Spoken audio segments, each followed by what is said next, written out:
Welcome back to the Namra podcast. Today, I'm here with my good friend Bill Koch. He is a sports writer for the Providence Journal, and we're going to be talking about NIL deals for college athletes. Stick around. It's going to be a great episode.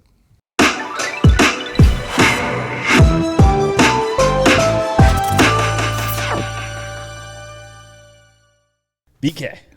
Can I call you BK on this? Or Bill Koch? Only if I can call you Cash. All right, deal. That sounds good. Done. That sounds good. So You can call me whatever you want. BK and I have known each other for a long time. Long time. And this is the first time we ever thought of collaborating on something because our worlds just never intersected. And now the marketing world and the sports world is very much so doing that. Yeah, in a very interesting way. Specific to Rhode Island, obviously, we don't have pro teams per se, not at the highest level.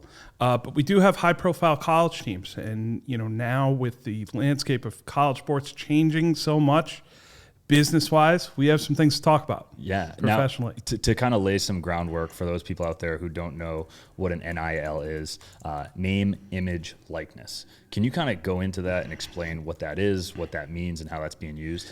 If you're going to make it very simple, it's just an athlete's ability to profit off who they are. And if you look at college sports, you're not really paid a salary. You're not necessarily able to sign a contract. Your scholarship is a binding agreement, but it does not guarantee income.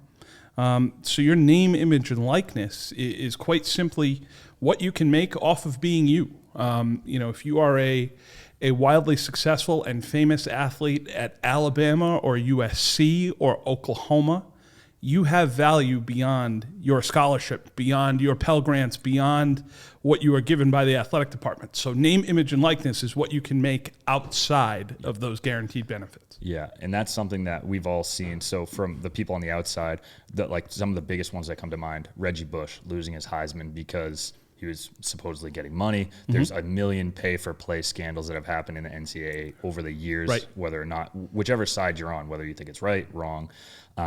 So the rules before were player can't profit. Their scholarship is the only thing that they can profit on, and other than maybe running athletic camps in the summer. Was there anything else that they could do, or was it a hard stop right there? You got Pell Grants, which were largely financial aid based.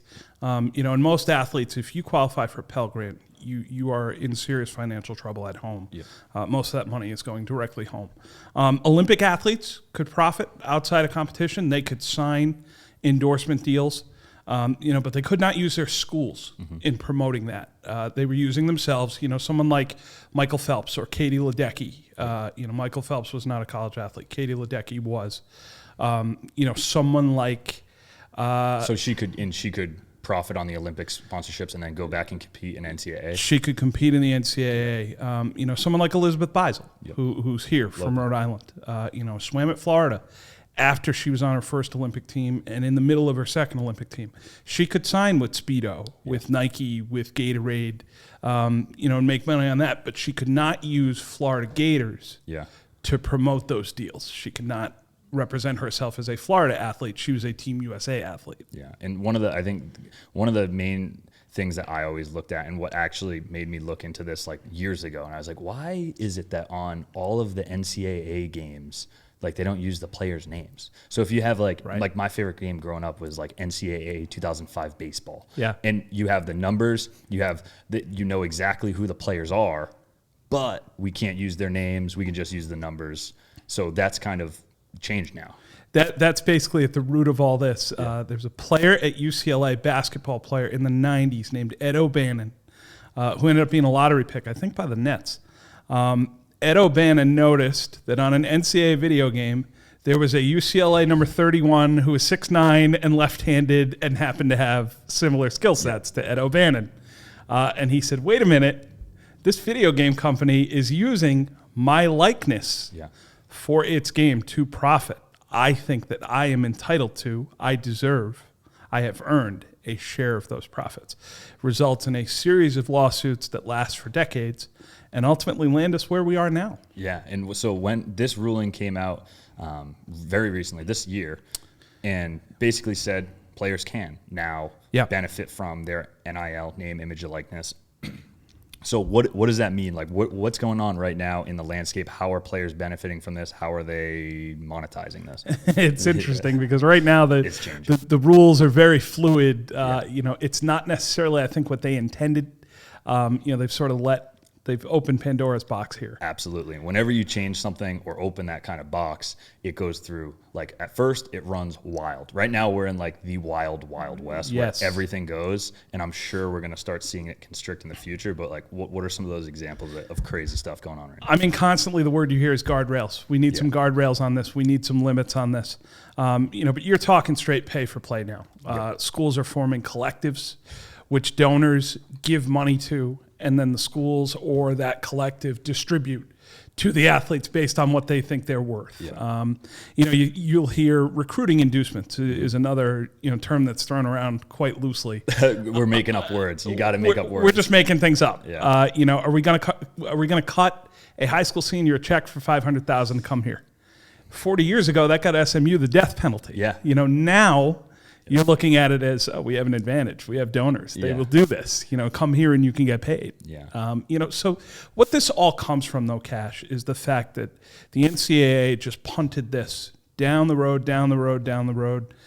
They clung to this notion of amateurism when, in fact, college sports over the last 34 years has transformed into such huge business. And the fact that they had deficient leadership from Mark Emmert, who's the president of the NCAA, the fact that university presidents did not want to deal with this, that athletic departments, quite frankly, aren't capable of dealing with this. It's too much for them to legislate. Yeah. That lack of leadership, coupled with the explosion of cash in college sports, has led us to a point where it is pretty unregulated and pretty wild out there right now. Yeah, it seems to me that there is got to be a common sense way to regulate this, and they didn't want to just accept what is true, which is these players are worth more than a $150,000 scholarship for education that they might never use. That's right. It wasn't, they were in denial of that, and they refused to ever cross that bridge or talk about it. And now that's leading them into the position where I have no idea how this is going to affect competition from the highest levels, because there are a lot of schools out there that definitely cannot afford to write a check for $500,000 to a college senior or a college freshman. No, certainly not. And you wouldn't necessarily have the donor base at some places that is as rich as some other schools. You couple that with the transfer portal now being what it is, the fact that athletes can leave a school for another school without sitting out a year. Yep. That your eligibility is immediate. You could be a superstar at a small school. Yep.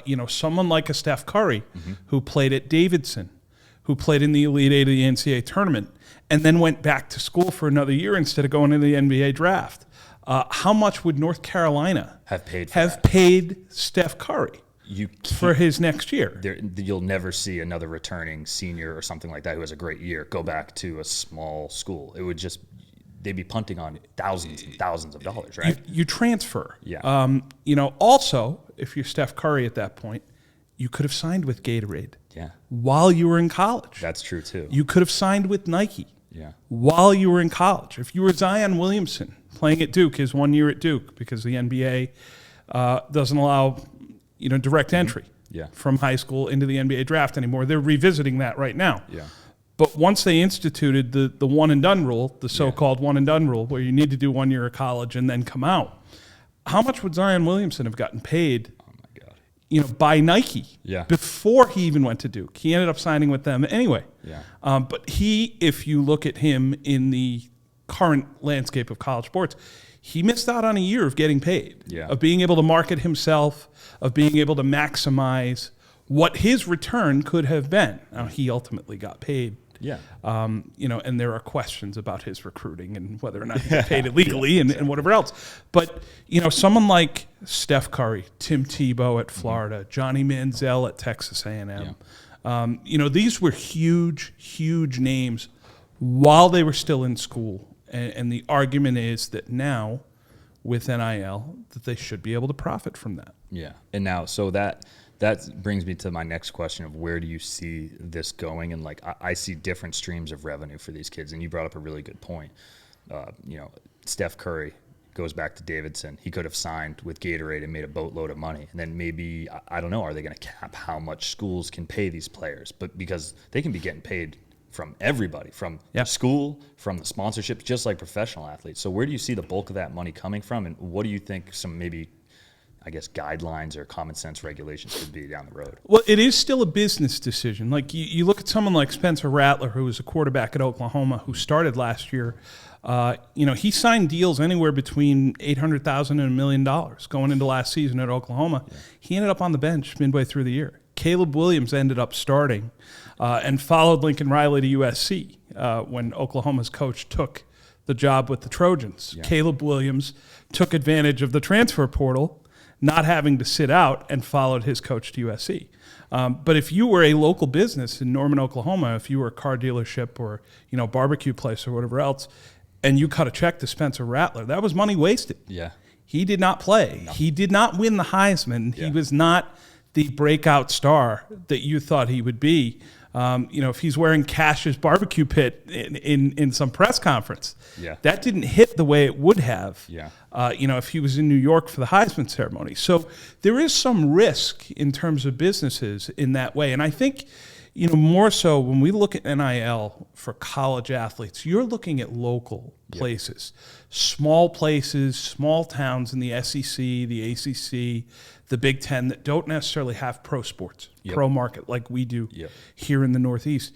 You're looking at places where you can be a huge star on a college campus. You're also looking at someone who's a fringe pro prospect, but who might be a great college player. Someone like Oscar Tshiebwe at Kentucky, who's a terrific basketball player, could be the player of the year this year in college basketball. Explored the draft process a little bit. He's not necessarily an NBA player in terms of his game style, but in college, he is wildly successful. And he'll get paid. And he'll get paid at Kentucky. He'll get paid in Lexington. For me, I have a hard time seeing anything wrong with that. I agree. I mean, he's making money off being Oscar Tshiebwe. Exactly. And then think about how much money. And I think if you make money based on who you are, you deserve it. Absolutely. And the other side is, how much money am I bringing to this program? I deserve a cut of that. No question. Right? It's just common sense. No question. Do you see any regulations coming down the pipe, or what do they have any proposals out, or any common sense things that they've seen so far? The most big picture thing that you hear sometimes is that the athletes should unionize. Yeah. And that they should make some sort of formal attempt to secure a share of media revenue. Yep. Whether it's broadcast rights, streaming rights, any sort of digital rights. Yep. Whether or not you want to do that and be that formal, that introduces another set of complications. Yep. It's also really, NIL being what it is, it's a very individual pursuit. Mm-hmm. The 13th player on the bench of a college basketball team, the 13th scholarship male or female player on a college basketball team, they're not the ones who are going to break the bank. No. They're not the ones who are going to get paid. It's generally the stars. Yep. And this is designed for the stars. And college sports markets its stars. That's what they do. In some cases, the NCAA tournament, some of the individual football bowls, that's the star in itself. It doesn't matter who's playing in them. Yep. The College World Series, it doesn't matter who plays in the College World Series. The Women's Softball College World Series, it doesn't matter who plays in that. It's usually those one or two big names. It's the event. It's the event. Yeah. The event will draw. The event will take care of itself. But sometimes you have a transcendent star like a Tebow, like a Manziel, who can carry a team to that big event or whatever. But carry a team, carry a university, carry a conference. Totally. So that's generally more who I think, once they get their arms around this as a whole big picture view, I think that's the person they're going to look to cater to most. Yeah, that makes sense, because that's the person who has the largest vested interest. So as far as the granular stuff goes, when we talk about what these kids are signing for, what they're signing away, what does this NIL encompass? I mean, could it be anything from if you sign with a school, are you signing up to do Snapchat takeovers for a whole year? What are the responsibilities? What are these kids signing on to? Because a lot of times I look at, okay, they're going to get paid right now, but damn, these companies in these schools are going to make sure they get their money's worth wherever they can. I think it's like anything else. I think it's a personal services contract. You know, if you sign a contract with Nike, what are you signing for? You know, you have to wear their gear. Yep. You know, you're probably obligated to 2 or 3 photo shoots a year. Yeah. You know, you might be obligated to do a couple appearances a year. You know, sign autographs at a certain place. You know, maybe if the CEO has like a business after hours or a retreat, you have to go to that. Yeah.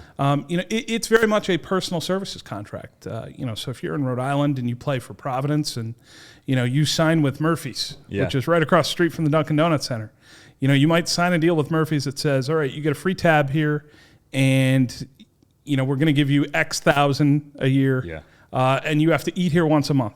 I can.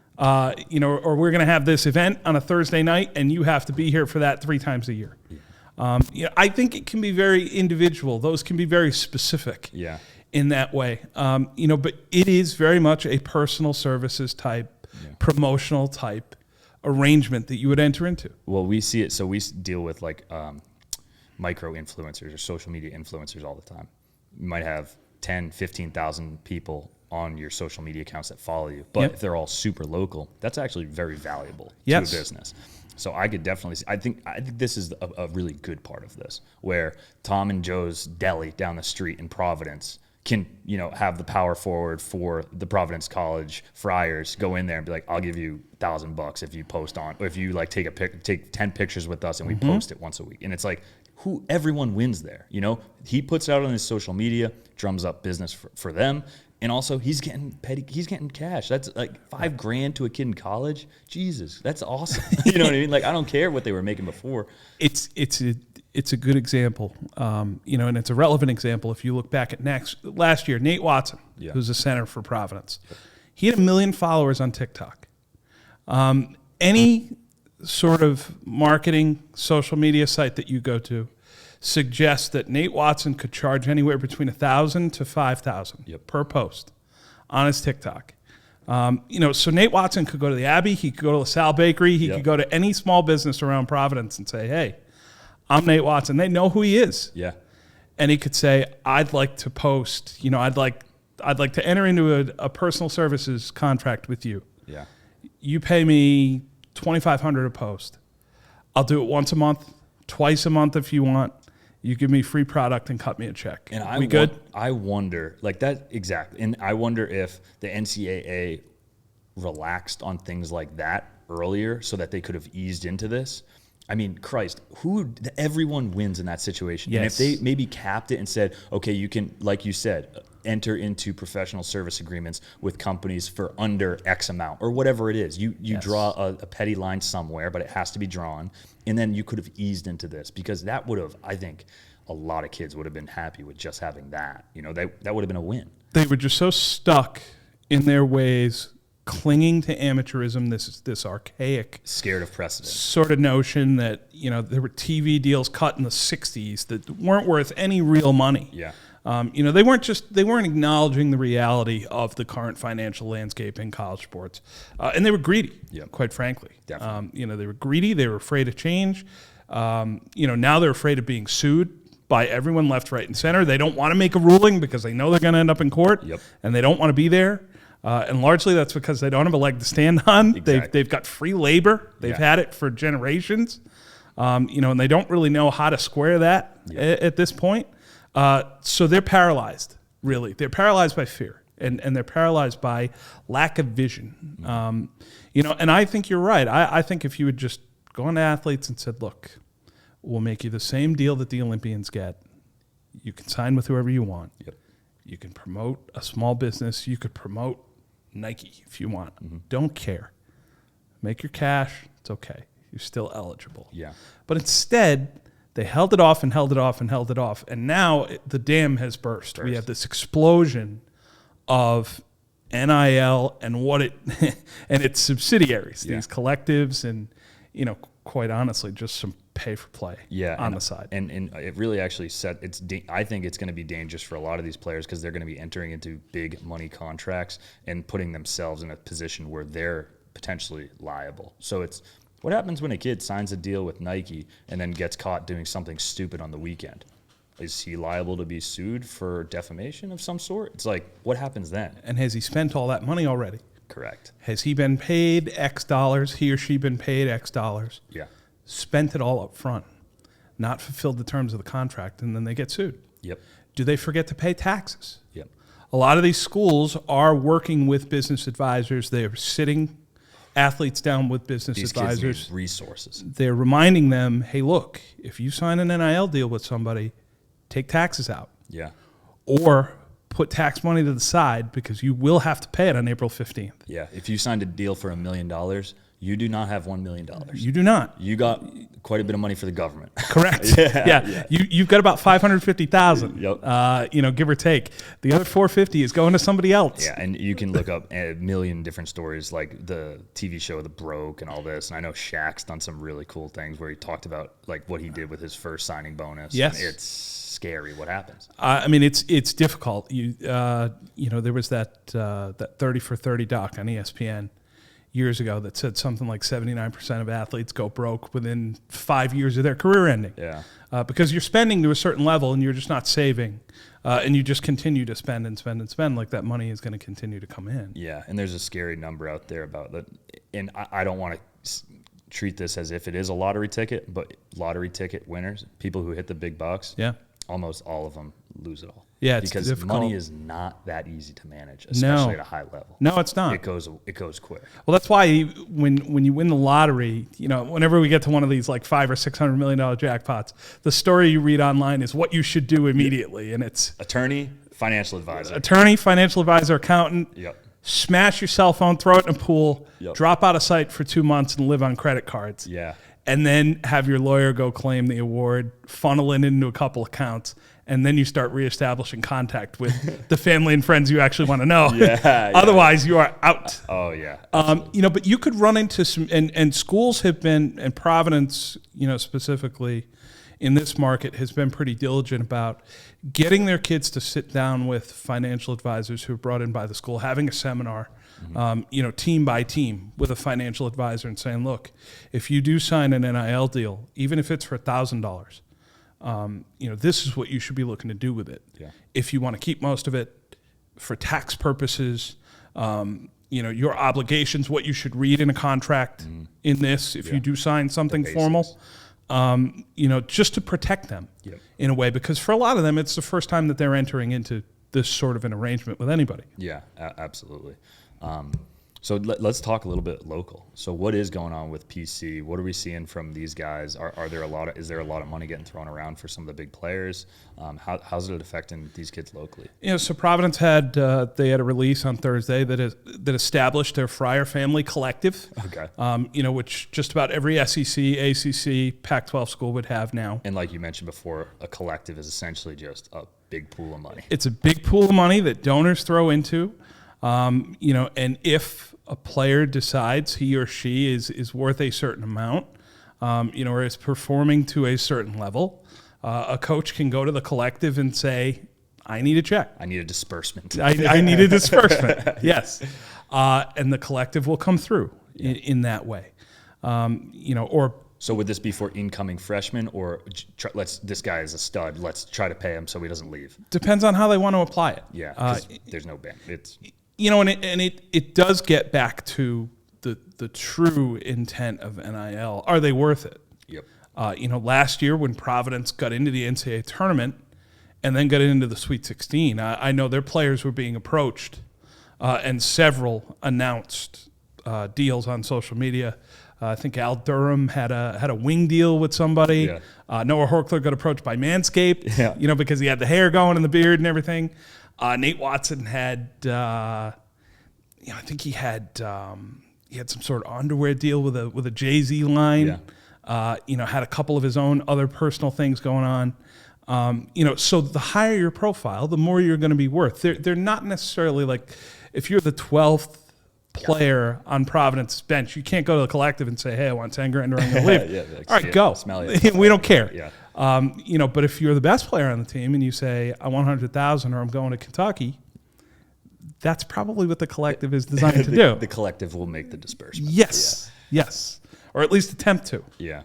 And now, how are they pooling these kind of funds? Is it just going into a savings? Like, do you know any of the details on that? How they're doing it? Is it crowdfunding basically, or? I don't business wise. That's way over my head. What I assume is that they're pumping their usual donors. Yeah. And asking for funds to go into the collective that will go directly to the student athletes.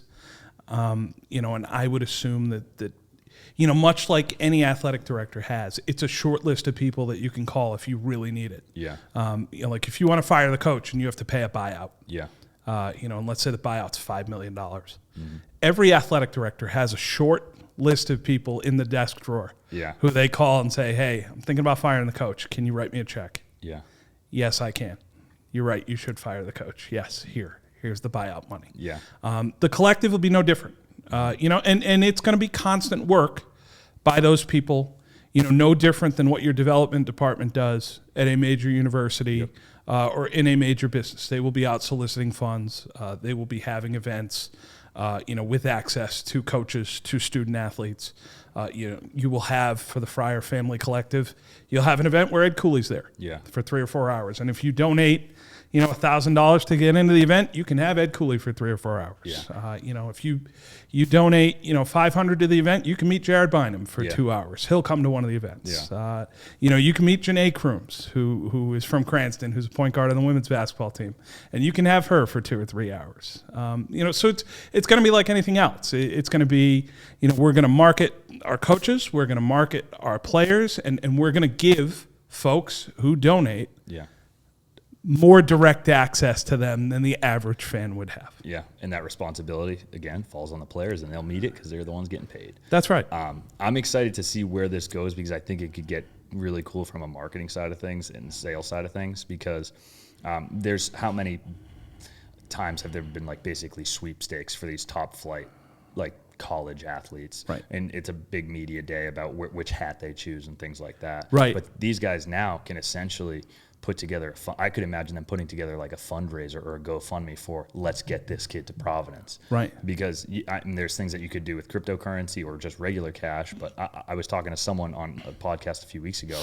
where they put together a collective of people who put in a certain amount of cryptocurrency into a fund, and they tried buying, I think it was like the Bill of Rights, the original Bill of Rights, to hold on to it as an asset together. Okay. And so you put in whatever you want, that money gets staked, and then if you get it, you all have that direct proportion of how much you paid for it. That's how much you own. And if you don't win it, you get the exact same portion back. So right. I could see them doing something like that for this, where it's like, hey, you a Friars fan? Here you go. Here's your opportunity. Put your money where your mouth is. So recruiting-wise, I got a solicitation in my email a couple weeks ago that I had never seen before. It was for a player out of California. I'll hold his name. Okay. Player out of California who had Providence on his final list, and it was a solicitation from a marketing firm that was selling NFTs on behalf of said player, and they were they were saying that the player would in part decide where he would commit based on the number of NFTs sold per school. Exactly. And that the money spent on the NFTs of the school that he committed to would go to him.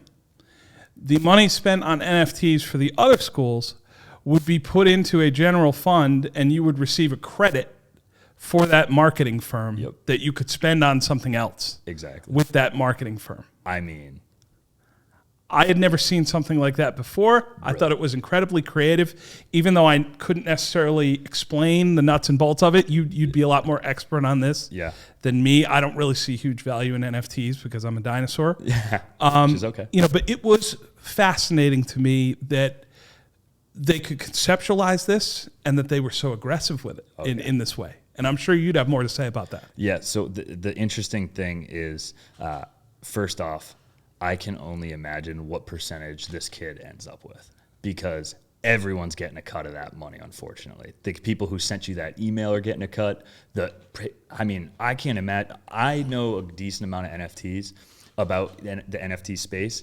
I mean, are they going to be paying through credit card to buy cryptocurrency and then convert? Like, I don't know how they're handling the processing on this thing. Right. So I'm just really interested in seeing how that goes. Did this thing go live yet? Like the actual fundraiser itself? It was live. It was live. It was live as soon as I sent the email Oh out. my It was God, live. That's so funny. It was live, and the kid actually ended up committing to a school this week that was not Providence. Right. But it was it was live for at least a couple weeks. I mean, that's just gonna, if that works well for him, that'll end up being standard operating procedure for everyone down the road. What did the final number come in? How much he got? I don't know. No, I didn't look. I got to check that out. I didn't look. I don't know. But I was just fascinated at just how creative it was. It's not something I ever would have thought of doing. I guess, it is so new, I think, in so many ways that there are different avenues that very creative marketing and development people are going to take that a lot of us haven't even thought of yet. So have you ever heard of NBA Top Shot? No. Okay, Can't so say. NBA Top Shot is the NBA, basically, I think they collaborate with Topps. I'm not sure who makes the NBA cards. I forget which company. Yeah, it used to be Fleer, but it's probably Topps think it's now. I think they Topps. bought everyone out. Yeah, so what they do is they actually sell NFTs Yep. in their just highlight reels. So like, you remember when like LeBron James dunked over Terry in the like playoffs against the Celtics? Sure. So, okay, big moment like that. They take that one moment, that one highlight, turn it into an NFT, and then you can buy it. Okay, and players profit off it equally. So Right. I'm thinking that these college kids are going to be able to do the same thing Right. with that down the road. But I don't know how that would work with media rights and things like that. Is there any talk about how these players are going to split media rights with schools, that sort of thing? So that was more along the lines of if they unionize. Mm-hmm. If they unionize, are they going to be entitled to a certain media share, a certain revenue share of ticketing, Yeah. of advertising, proceeds. local dollars? Yeah. This wasn't necessarily individualistic. Mm-hmm. But I think if you look at media rights being what they are, I think that's where the thrust for this came from. In the 60s, you wouldn't have had, 60s or 70s, you wouldn't have had this huge clamoring for athletes being paid what they're worth. Nobody was on TV. It was Notre Dame, USC, and maybe Nebraska, Yeah. Oklahoma. Mm-hmm. Otherwise, Well, they didn't have as much fanfare. There was no social media for these kids to become no social stars. media, no cable, Yeah. no streaming. Obviously, you didn't hold a personal computer in your hand every day with a smartphone. So there wasn't necessarily anywhere near the avenues for players to get paid and market themselves. Now you look at within the last month, the Big Ten signed a $7 billion media rights, broadcast, digital, multimedia package. $7 billion with a B. So you look at those schools and what they're going to be paid. They're being paid that based on the athletes. Yeah. It's not based on the fact they're Michigan. It's based on who's playing football for Michigan and that they're in the top 5. Yeah. So if you're an athlete at this point, as opposed to 50 years ago, you're looking and saying, look at the revenue I'm generating for the school. I need some a of cut that. of that. Yeah. I deserve a cut of that. That's right. While I'm here. Yeah. And to go back to your last point real quick, there was a really cool stat. I'll make up something else, and we can look it up later.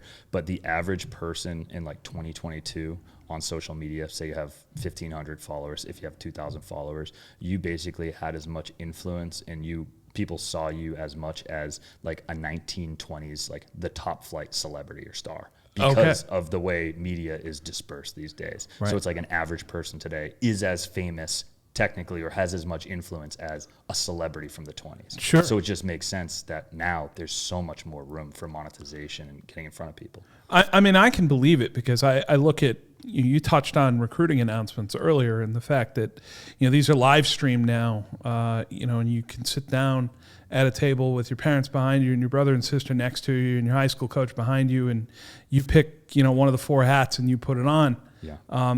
That's streamed. You could do that in Sacramento, California, and I can watch it live in Warwick, Rhode Island. Yeah.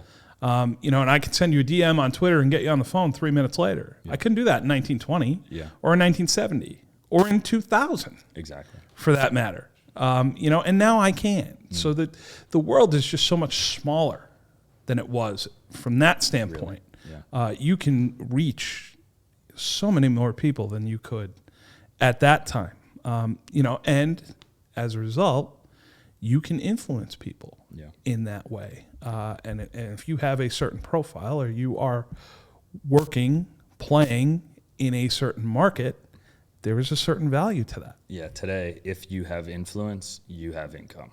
You Yes. can monetize influence more so today than ever before. No question. Yeah. One of the last things I wanted to talk about was like the small guys. How are these smaller schools going to compete? So, are these deals getting done? We read about the big ones, but are kids who are signing mid-level D1 contracts or Division II, Division III contracts going to get paid on this stuff? Are there we'll give you 20 grand to come here versus Bryant or whatever it might be? Sure. I think, if you look at a school like Bryant, let's say, Bryant, realistically, you can get paid at Bryant because you're playing. Yeah. If you go to a place like Kentucky, USC, there's no guarantee you're going to play. Exactly. So what sort of platform do you have? What sort of exposure do you have if you're the 11th man on Kentucky's basketball team? Mm-hmm. Not as much as if you're the superstar at Bryant like Peter Kiss was last year, and you lead the nation in scoring, and you emerge as like the ultimate villain in the Northeast Conference Championship game, and you go to Dayton for the first four, and your name is out there for the 3 or 4 days in a row leading up to that game. You don't get that exposure if you're the 12th man at Tennessee. Yep. Going back to the small micro influencer, you got to sell steak and cheeses in Providence just as much as you do in Kentucky. That's right. You could go to Olneyville and be like, "Hey, I'm Peter Kiss. I got clout around here." Going to Jay's Deli in Smithfield, which I love, by the way. Good spot. That's why I'm a fat man, because I eat like this. But you go to a place like Jay's Deli, like, "Hey, I'm Peter Kiss. I'm the stud at Bryant. Want to give me free sandwiches for a week?" Here's my Instagram. Yeah. Here's my Instagram. Here's my Twitter account. So a place like St. Peter's last year, which ends up in the Elite Eight. I remember being in Chicago with the Friars, and that Monday, I'd read a story in the New York Times that said the previous 4 days for St. Peter's, the round of 64 and the round of 32, they had received the equivalent of $80 million in marketing spending. Unbelievable. Through their exposure, playing Kentucky and then playing their second game. The amount that their school was on national TV, spoken about on the radio, spoken about on ESPN and other sports networks, was the equivalent of about $80 million in advertising buys. Yeah. The school's endowment is $37 million. They don't have any money. No. They play in an old gym with wooden bleachers. Yeah. That's exposure that they quite literally could not buy. Yeah.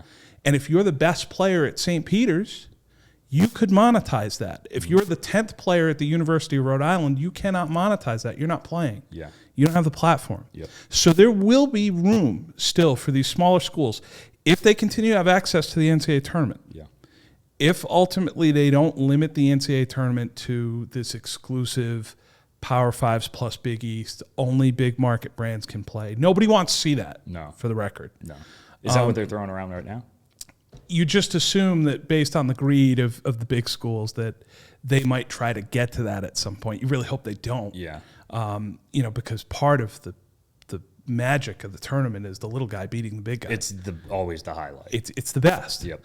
Part of the magic of the college football playoff, which is going to be put in and expanded to 12 teams, is Appalachian State playing Alabama. Yep.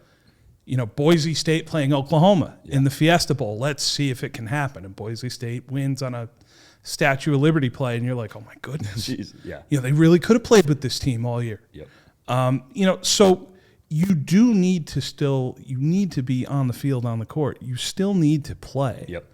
To build that platform. And if that means that you step down to a mid-major or a low major to do it, so be it. It's not always going to be the big schools who are generating all of the revenue for said players. And you could be, you could be a star player in a small town.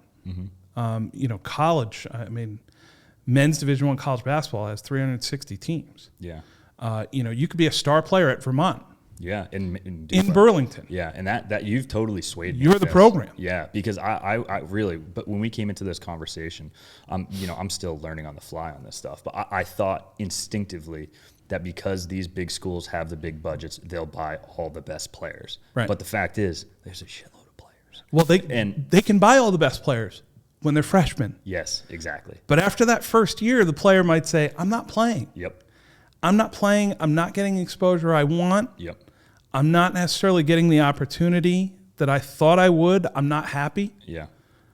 I want to go to a place where I can play. Yeah. And if that means stepping down and being the big fish, small pond, fine. You do it. And some of those kids are really, really good. Really good. And they're going to go somewhere and they're going to get paid and they're going to play and they're going to have a better opportunity that way. And this could be the one thing that just they needed to make that move. You look at the worst player, the worst player at Providence, let's say.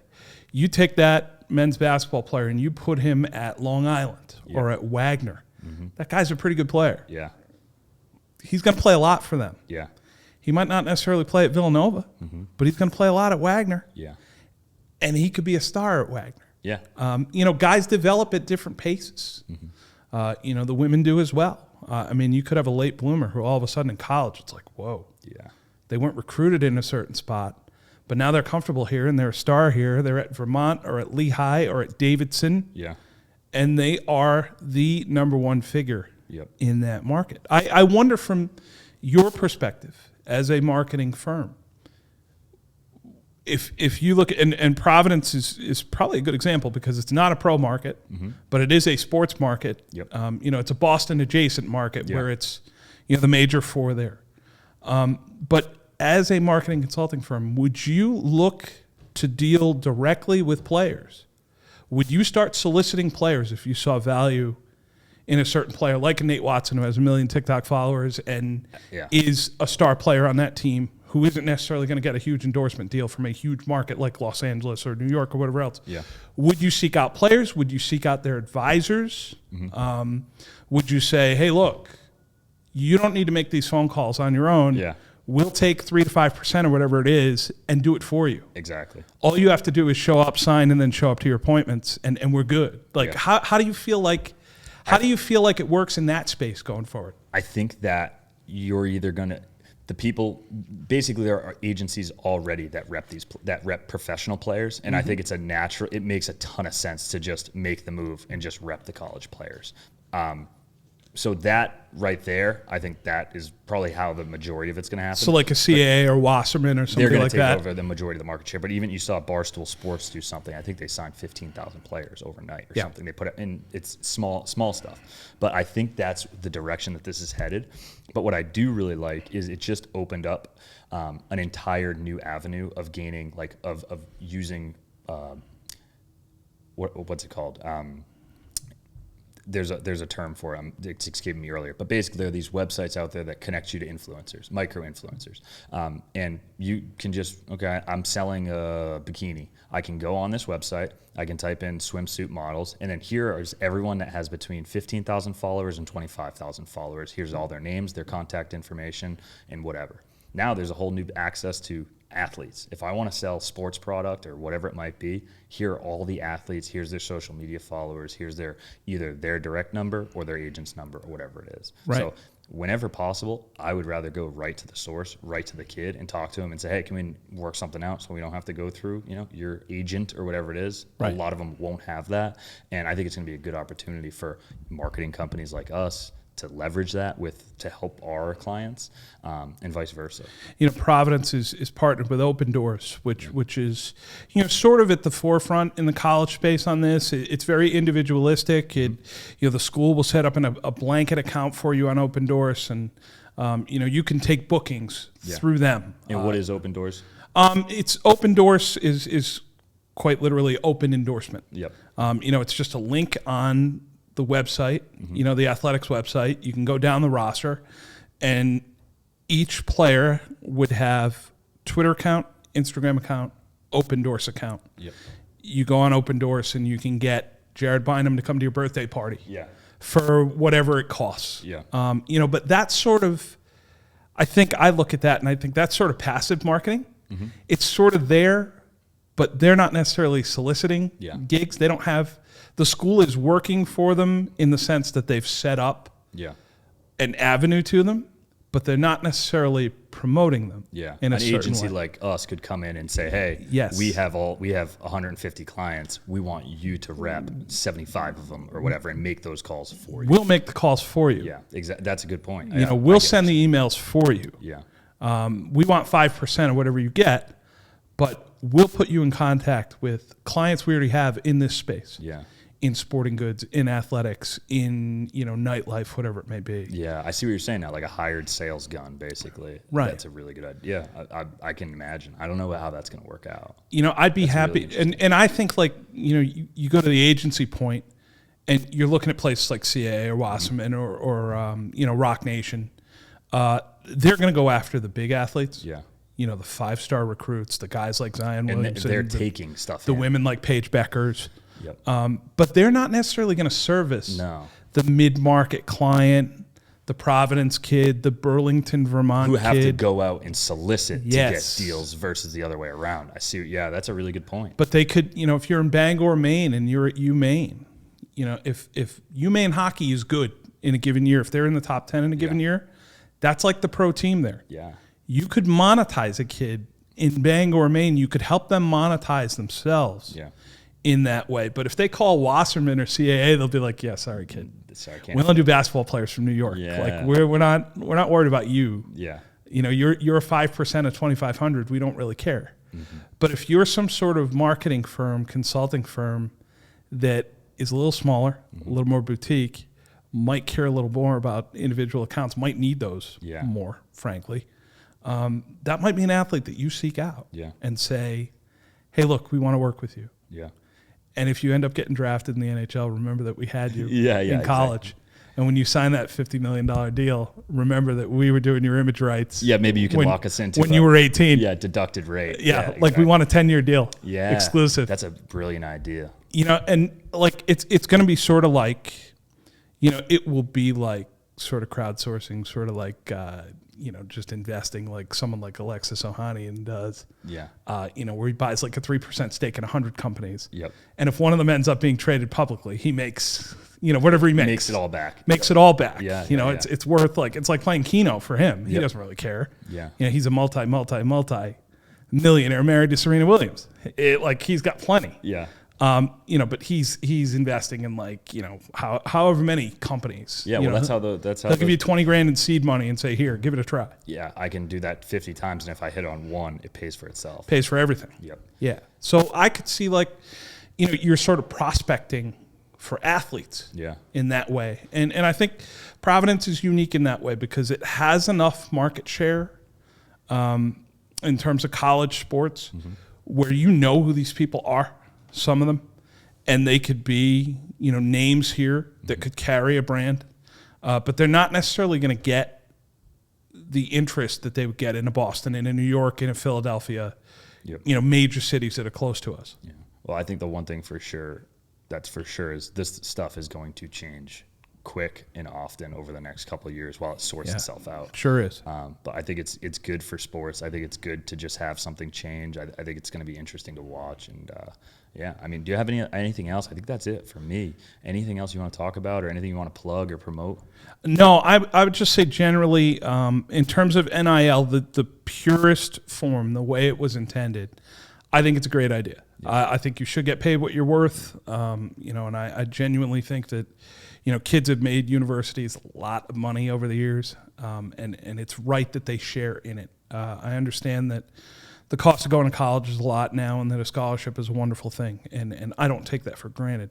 And I have friends who have student loans who could verify that if they did have a scholarship, their lives would be a lot easier right now. But if you are participating in a sport that is generating revenue, that is able to buttress your university's budget, I think that you should partake in that. I think it's only right that you do. And like you, I'm very interested to see where this goes, how they resolve some of these things.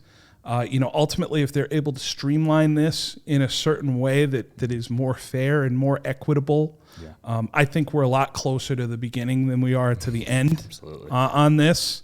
I think this is sort of like a flood at this point, and I think eventually it'll slow down a little bit and sort of come like this and get a little more streamlined. A little bit, but for right now, it's a fire hose. Essentially, that's going everywhere. But it's a fascinating topic, and I think it's really interesting for me to sit down and get the business perspective of it, because I deal with the athletes and with the coaches, and I know how it affects how they run their programs.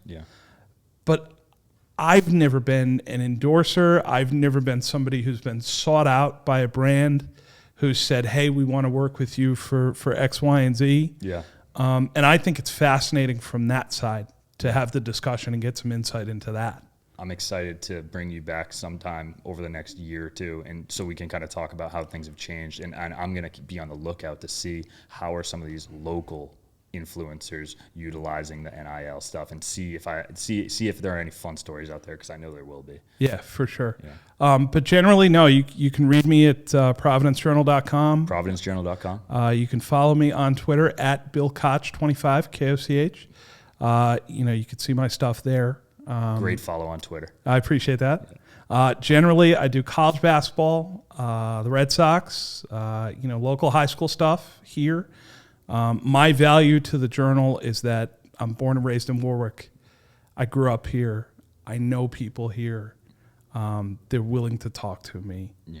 I have a historical perspective on high schools, colleges, things that have happened here. And my value to the paper is that I can do a little bit of everything for them. Yeah. I'm not a specialist in a certain way. I could do a high school cross country meet one day, and I could do a World Series game the next day. It's not a big deal for me at this point in my career. I can, separate. I can attest to that. And go to BK knows something about everything He's related too to kind. sports. Every He's too time kind. we have conversations about sports, I immediately realize how in over my head I am, because this guy knows everything. So highly recommend. Check him out on Twitter. Give him a follow. Read his columns. Thank you, man. I really appreciate it. Thanks, Cash. Anytime.